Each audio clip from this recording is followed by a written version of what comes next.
So let's just talk a little bit about some things you've done. So you were in One Tree Hill as Felix. So what was that experience like? It seems like you guys are like one big family, and it was this hit show that not many people get, and you were a part of it. Yeah, One Tree Hill actually. I gotta fix you a little bit more. Okay. It's like, so One Tree Hill was at the time it was the #1 teen drama show on the CW, which was the WB at the time, and going on that show changed my life first off, and second, it was just an amazing experience to like elevate my career as an actor. When I got on Power Rangers in 2000, it was a great platform, but it wasn't really taken seriously in the Hollywood industry. So when I got something like One Tree Hill, that gave me a little bit more credibility to do more, films and TV shows in Hollywood. Yeah. Well, then you mentioned Power Rangers. So a lot of people know you. I mean, Power Rangers has a huge fandom. It's crazy. So how is that when people come up to you and they're so excited because you're their favorite Power Ranger? What is that feeling? Yeah, it's a cult following, and I appreciate you guys for sticking with this universe. I think it could be, in my belief, the next I wouldn't say the next Marvel, but I feel like if it's done properly in the next 15, 20 years, we could have movies that Marvel and DC are having if we evolve the universes.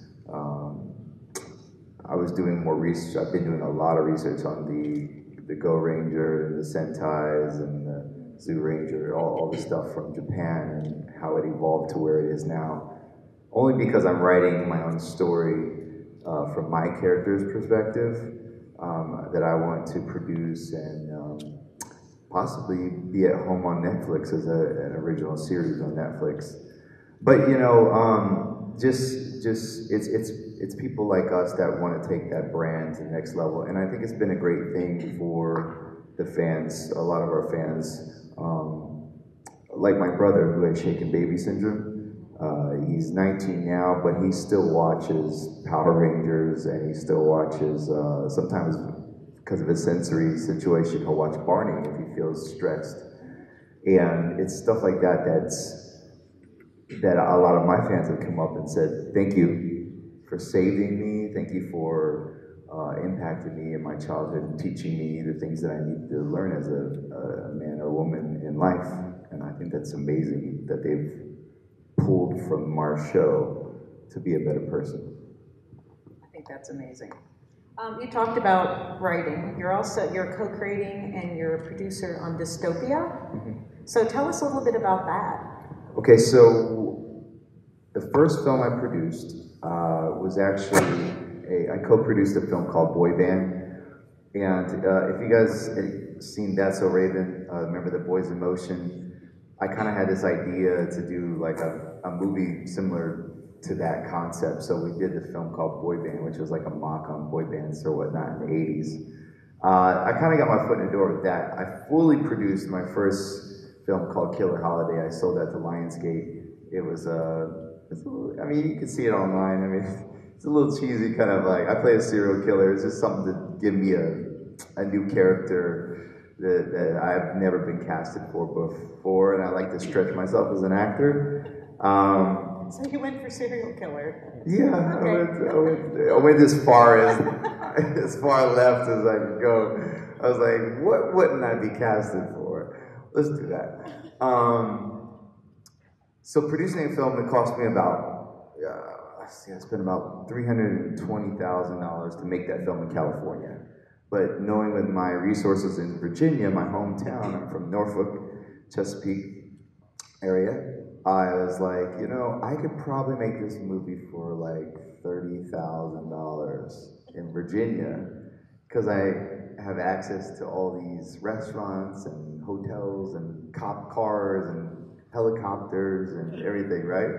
So after I sold that film, I moved shop in 2012 to Virginia. And then I wrote my first script called Worth the Price. Directed and produced that. It was the DP, the lighting gaffer, the editor, sound score, sound Foley, and sold it to a distribution company, and it's on Amazon Prime. Wait, so, is there anything you didn't do in that movie? I didn't do craft service. My dad did that. My mom did the hair and makeup. So I did make, after purchasing, I don't know if you guys are familiar with cameras, I purchased the red cameras, which they're like $30,000, $40,000 movie cameras. So I bought one of those, some sound gear, a Mark III to get like a second camera op to go with my red, which later I found there's such a huge difference in quality. But anyways, it was a big learning curve for me. You can check out the film; it's online. It looks like I spent $500,000 on it. That's what I told the distributors, but I only spent, sold now, so I can tell the truth. But I only spent $15,000 to make this action movie, and it was like Taken, where I play a Navy SEAL, my sister gets kidnapped, and I have to get her back. But that was a great learning experience. The bad guy in my movie, him and I were sitting in a hotel at Richmond Comic Con, actually, and I was like, I have this kind of end of the world apocalypse idea, and he had one too, and that's where the birth of dystopia came from. So we wrote that, got that produced, had Michael Madsen from Reservoir Dogs, Al Sapienza. We ended up raising about $380,000, which got bumped to $520. So I shot 10 episodes with $520,000, which most episodes that you watch, like Ozark or any of these shows that are on TV, have a budget of that per episode. So you can imagine the stress that I went through. And if you follow me on Instagram, I did gain like 80 pounds in those years, which I had just recently lost. So I just posted a picture the other day of my progress of like 2 years ago when I was about 75 pounds heavier, and then losing that weight to get back into the industry as a full-time actor. But it was something that I wanted to encounter as an artist. I wanted to learn what it was like to make a movie and not just, be casted in one.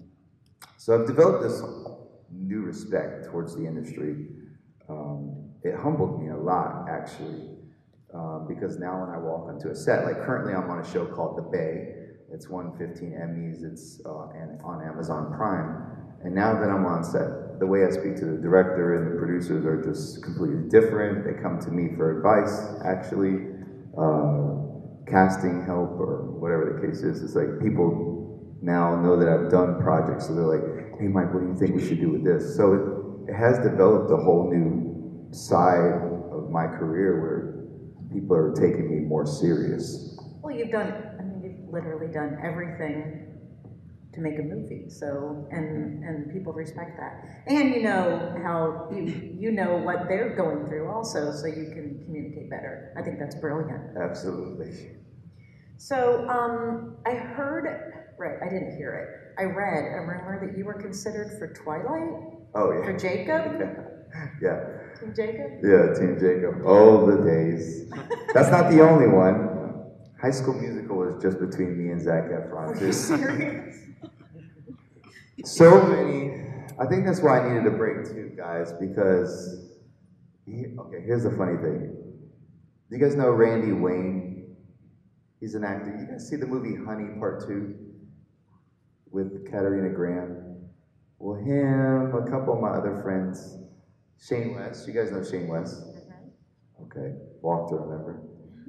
So some of the Caucasian actors that I'm friends with called me when I was in Virginia. They're like, Mike, you need to get back to LA. I'm like, why? They're like, being white is not good anymore. And I don't know, it's funny, but they're getting dropped from agents. And they just said on the behalf, they know my struggle in the past, because being ethnic is really tough in the industry. About 80% of the things you guys see me book originally started off as a Caucasian breakdown.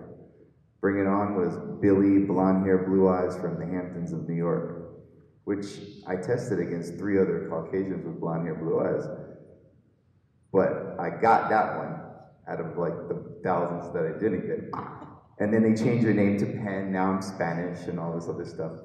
So even One Tree Hill was like that. Originally they were looking for Italian, which, you know, his name, the breakdown was Italian, his name was Johnny.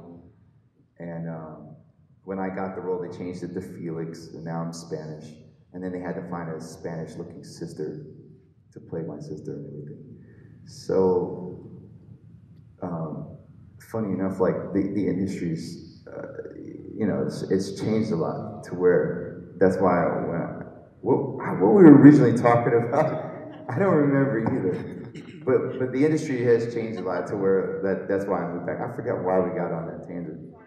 Twilight. Oh, Thank you. yeah. Thank you. Thank you for listening. Sorry. So Twilight was one of those things too, where that role, I actually had nothing to do with race at the time. It was just there was a little kid that walked into my agency. His name was Taylor Lautner, and he was right off of Shark Boy, Lava Girl, and my agent picked him up, and everyone would call him Little MC. And little Mike Copon, and I thought it was cute too until one day he took my position. So it's always cute until they take your money.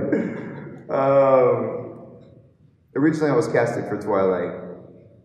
The director Catherine and the production thought I would be a little too old at the time to play the older Jacob Black. My agent then suggested, well, we do have another guy that looks like Michael that could play the younger version, and we could pull Michael in on the new moon. Well, the director, Catherine, got fired after the first film. So the new director that came in didn't know me, didn't care to meet me. So in Hollywood, that's not a good thing, because they now decide what they want to do, and that's just how it is. You deal with that on a TV show like on One Tree Hill. You have a different director every week, and they're known directors, so they come on strong, and they might be telling you, "I want you to do this," and I'm like, "My character wouldn't do that." They're like, "And you gotta, you know," and then the next director, the next episode is a whole different thing. They're like, "I want you to do this." I'm like, "But my character doesn't do that," you know. So it's just funny that like directors. Or they're the storytellers of that particular movie or show or whatever it is. And if it works in your favor, it works in your favor. If it doesn't, it doesn't. Yeah.